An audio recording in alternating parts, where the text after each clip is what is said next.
much you love. I'm gonna give you all of my love. Nobody matters like you. Stay up there. She Stay up tells there. me. Kain tayo, guys. Ito yung buhay ng isang caregiver dito sa Israel. Kasi ako, pag lunch, hindi ko na kasabay yung alaga ko. So, ako na lang mag-isang kumakain kung wala yung mga kapitbahay ko na kasama kong, or kasabay kong kakain. So, itong buhay namin. Yung mga ulam, ito for sure, 2 beses ko itong uulamin. Mamayang gabi, ulam ko pa yung kalahati. Para hindi na ako magluto ng pang dinner ko. Ganon. Maswerte nga ako, guys, dahil dito sa trabaho ko. Lahat pwede kong maluto. Kahit tuyo, ganyan. Lahat pwede kong maluto basta meron akong iluluto. And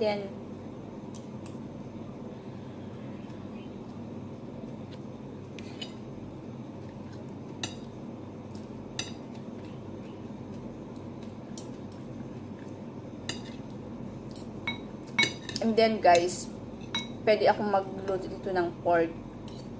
Kasi may mga ibang amo na ayaw magpapasok ng pork. So far, lahat ng naging amo ko dito, okay naman sa kanila ang pork. Pwede akong mag-adobo, ganyan, kung gusto ko. Pero usually, bumibili na lang ako ng, pag nag-day off ako, bumibili na lang ako ng luto na. Para hindi na ako magluluto.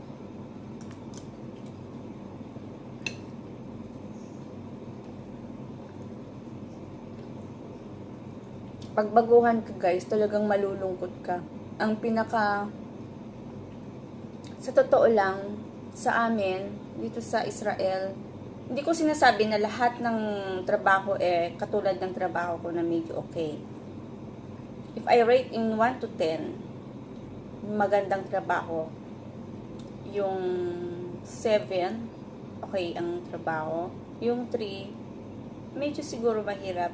Kasi hindi naman pare-parehas ng mga amo dito. So, mag-base ako sa aking trabaho. Since na nag-umpisa ako dito sa Israel, magandang mga naging trabaho ko.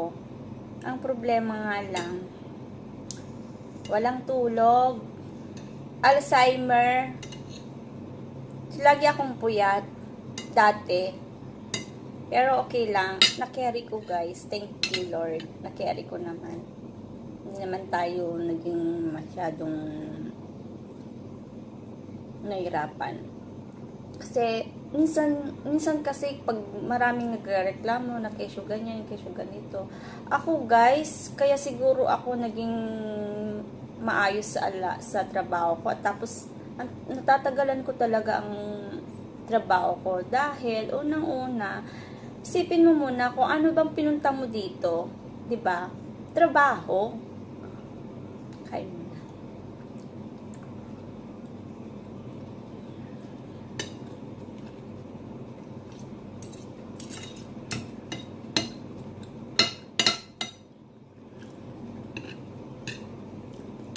Kaya dati lagi akong napupuyat, sa totoo lang.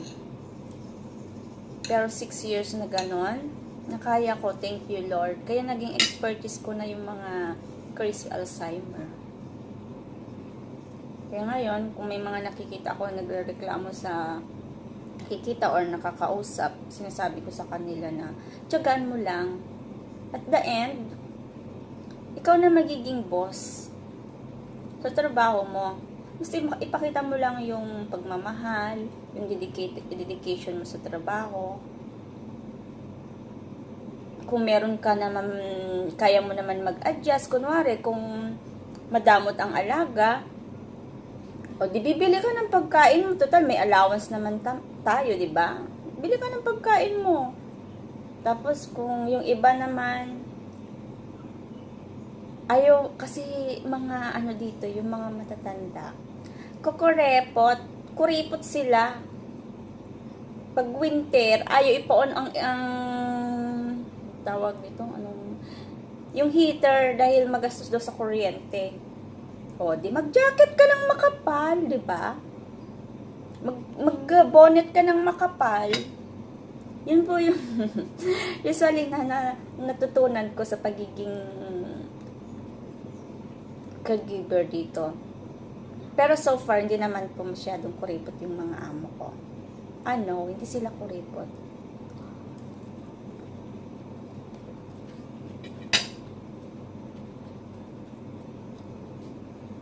Hindi sila kuripot yung mga amo ko. Walang naging kuripot na amo ko.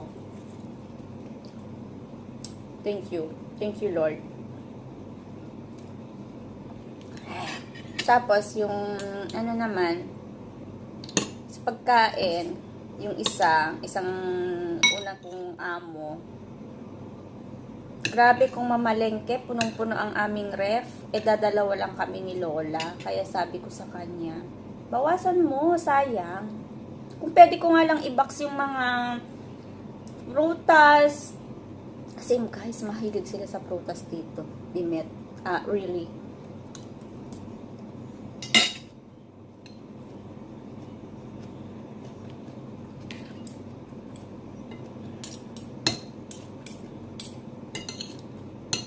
Ang hilig nila ng prutas dito. Ako hindi ako masyadong mahilig ng prutas. Pero nung napupuyat ako, ginagawa ko smoothie para isang inom lang.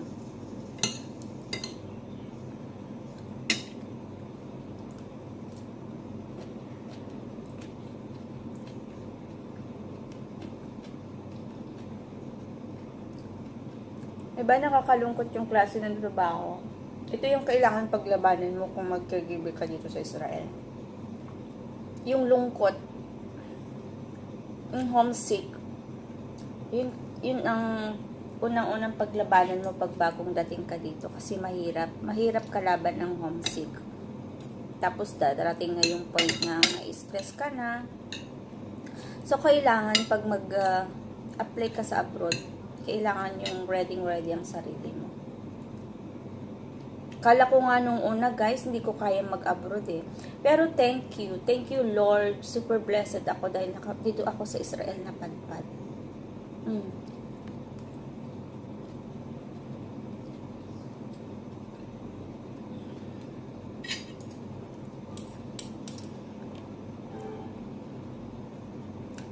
Pahit yung ampalaya. Ampalaya nga, di ba? Pero masarap. Binili ko yan ng kamahal-mahal, guys. Ang konti lang, 10 shekel, it works 114 in the Philippines. Convert tayo.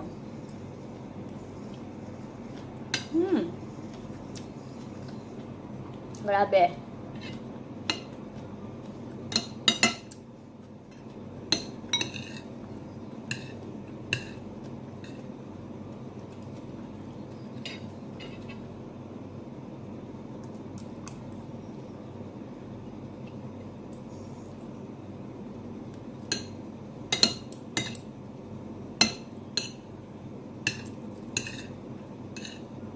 Lance ko na ito.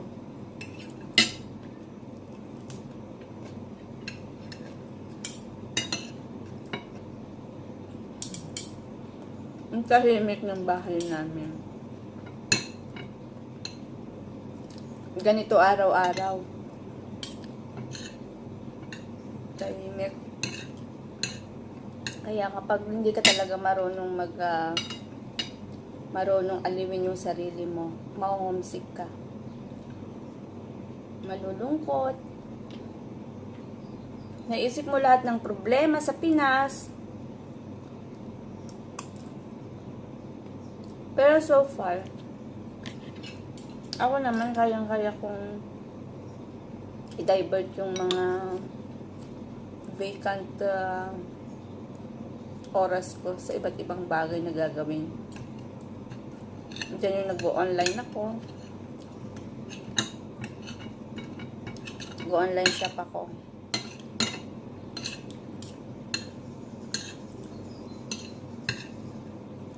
Tapos, dito sa trabaho ko, maganda kasi lahat ng kaibigan ko pupunta dito paghapon. So, marami akong kakwentuhan. Nagkakwentuhan kami, nagkakainan, ganyan. Yun ang isa sa magandang privilege dito sa work ko. Pwede ang kaibigan.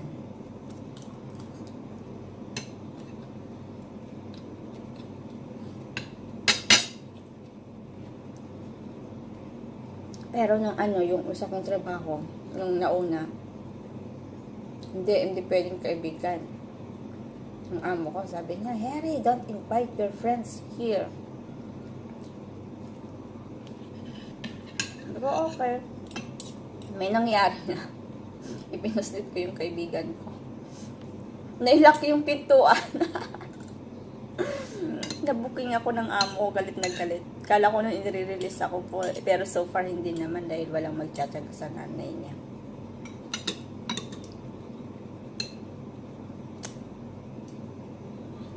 Kasi kung tutuusin, isa na ako sa mga pinakamatyagang caregiver. Diba, pinuhat ko ang sarili ko.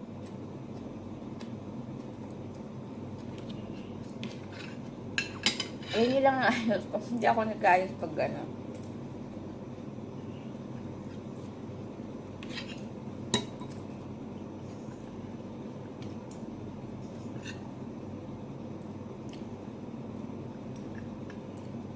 Sabi ko sa inyo guys, meron pang dinner sa aking corned beef. Ganyan po ako katipid.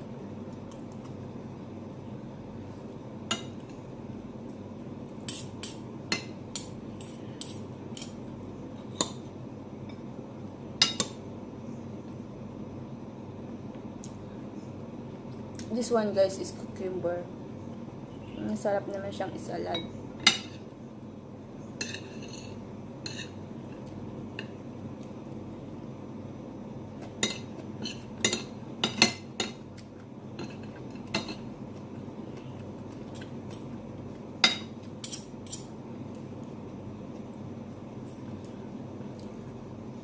Alam niyo guys, wala kayong maririnig sa akin na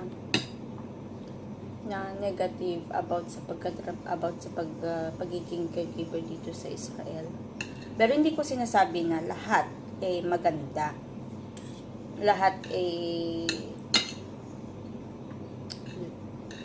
katulad ng trabaho ko. Pero sabi ko nga, minsan pangit sa una, mahirap sa una. Pero pag sanay ka na sa trabaho, tapos naging close na kayo ng alaga mo, kahit gaano kahirap yan guys, kung napamahal ka na sa amo mo, hindi mo siya aalisan. Kasi naranasan ko yan eh. My first 2 years in my first work, it's very hard. Really hard. Kasi hindi pa ako sanay na laging puyat, wala akong diretsong tulog. Oh my God. Palagi akong may headache.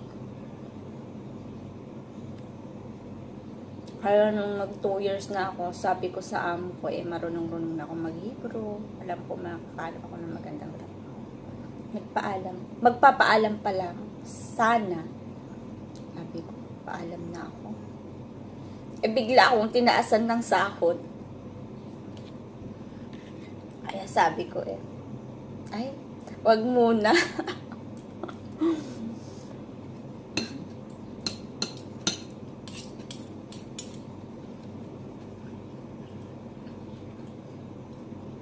Pagkatotoo na tayo, best. Medyo mukhang pera din tayo.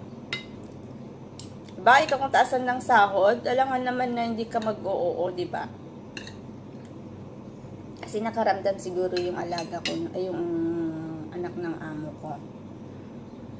Gusto ko nang magpaalam. Kaya, Harry kasi ang tawag nila. My full name is Harrison. Harry, I will increase your salary after I receive my benefits. That was February. Kasi February ako nakaka-receive ng benefits. Every year kasi may benefits kami. Papaalam na sana ako by end of March. Sabi sa akin, Harry, I will increase your salary $50. Wow! Ang laki pa ng $50 niyo. Tapos, yearly na siyang Yun lang akong nag-i-increase noon. Minimum lang ako, guys. Ang asim. May lemon kasi siya.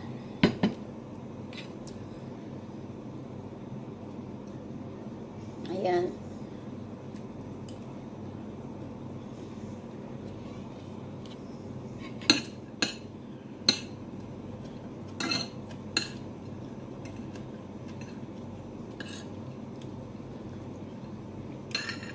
Kung ano, may chance kayo mag-apply, guys, try nyo ang Israel.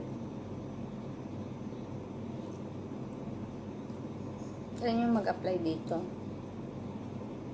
Ayun nga lang, medyo, hindi lang medyo, talagang malaki ang placement fee. But now, there's a, di ba nagpunta si Tatay Digong dito, si President. Meron na silang agreement na government to government na daw. But I don't know yet kung kailan mangyayari.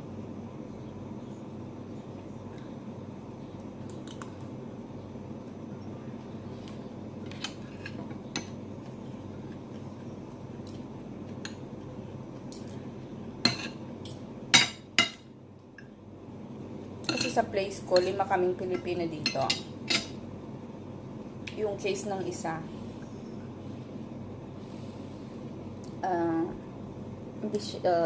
may sakit lang sa puso. Sick yung matanda, pero malakas pa siya.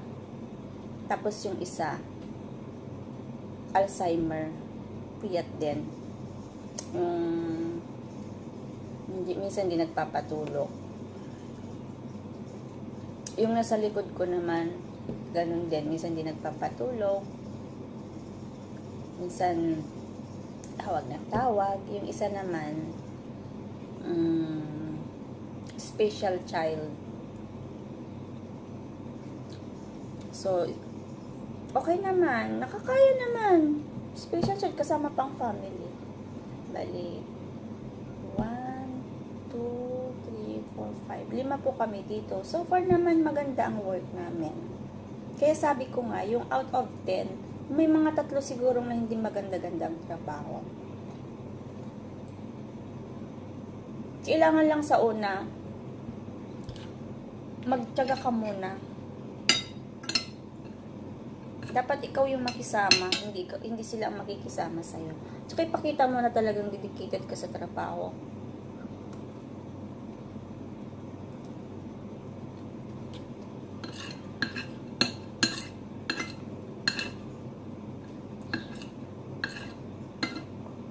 So far 10 years na ako sa Israel.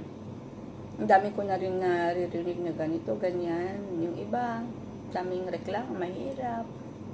Kulang sa pagkain. Kaya sabi ko nga, kung kulang sa pagkain, so you must buy your own food. You have allowance for a week. Diba? Ganun lang. Kasi dito, hindi sila palakain ng marami. Katulad sa atin na breakfast, lunch, dinner.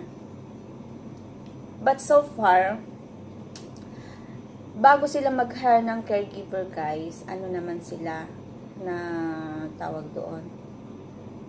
Na-advise na sila na ganito kailangan pag Filipino, or they call it Filipino here, they eat a lot of rice. Kaya alam na alam nila na kailangan bibilan ka ng rice. Ganyan. Ganito ang kinakain nila. Sasabihan sila ng mga social worker kung ano ba ang mga usually na inaano natin na caregiver, lalo na pag Pilipino. Thank you guys for watching my video. Sa mga hindi pa nakasubscribe, please subscribe me and don't forget to push the bell button so that if I have a new video, you will notify. Maraming salamat po. God bless!